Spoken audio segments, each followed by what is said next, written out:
Welcome to the walkthrough of installing the new Deadline 6 Render Farm client application from ThinkBox Software. I'm your support person, Dwight, here to walk you through the process. For this video, we'll be installing onto a Ubuntu 12.10 system. The first thing we need to do is verify if mono is installed. For this, we'll have you open a terminal window, and at the command line, type mono-V. One or two things will happen. Either it will tell you that mono is not installed, or it will tell you the version of mono that is installed. If mono is not installed, you should install it now. To do this, type sudo space apt-get space install space mono-complete, and when prompted, enter your password.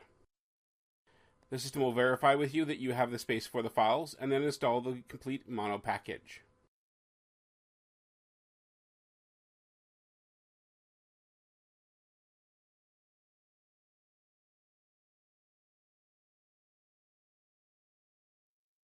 Once you have completed the install of the mono package, you will need to obtain the install files, which can be done by requesting them from our sales team by emailing sales@thinkboxsoftware.com, and they'll send you a link.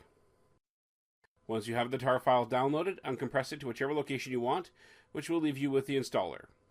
If you are running Deadline 5 or earlier, you must install the client again. If you do not already have the Deadline repository installed, please watch that video first.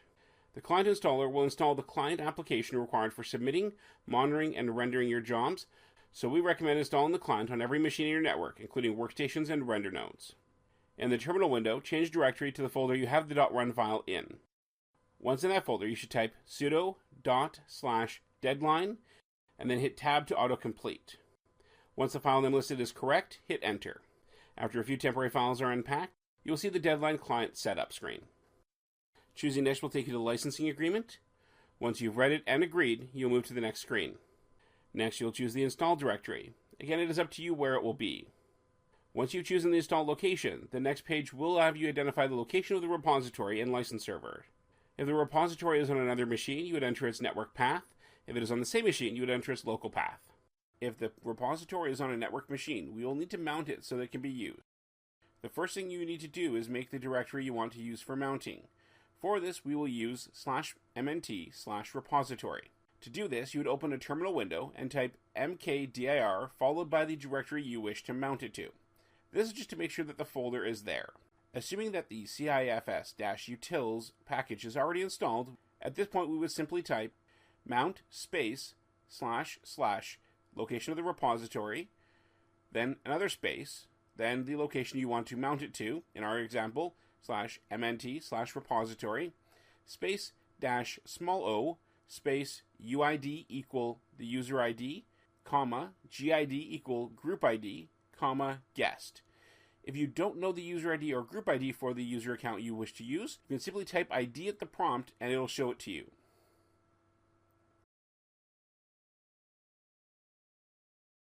Typically, we do not recommend running the Deadline slave on the repository machine. If you are running in license-free mode, which is 2 slaves or less, you can leave the license server location empty.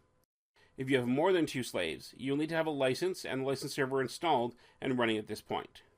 You can enter the license server here in the format of the @ symbol, then the server name without spaces. If the license server does not use the default port, you would add the port number to the beginning, for example, 27009 at ThinkServe. If you do not have a license yet, you can contact our sales team for a 30-day temporary license for as many nodes as you need to see how well Deadline works across all of your slaves. Next, we'll be asked if we want to launch the slave when the launcher begins. We recommend having this enabled for render nodes, but disabled for workstations. We can also have the launcher start as a daemon. Finally, we're ready to install and can let the install run and get the Deadline client set up on our machine.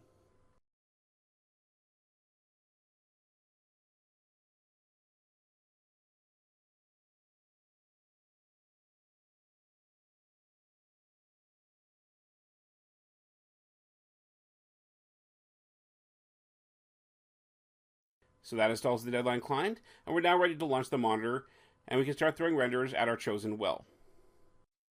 To launch the Deadline monitor, you go to the folder that you installed the Deadline client in, then into the bin folder, and type /deadline monitor, whichever is necessary. And you can see here the monitor is starting up. Thank you for watching this video. If there are other aspects of our software you'd like to see explained in video, please do not hesitate to let us know. And of course, please check out our website at thinkboxsoftware.com.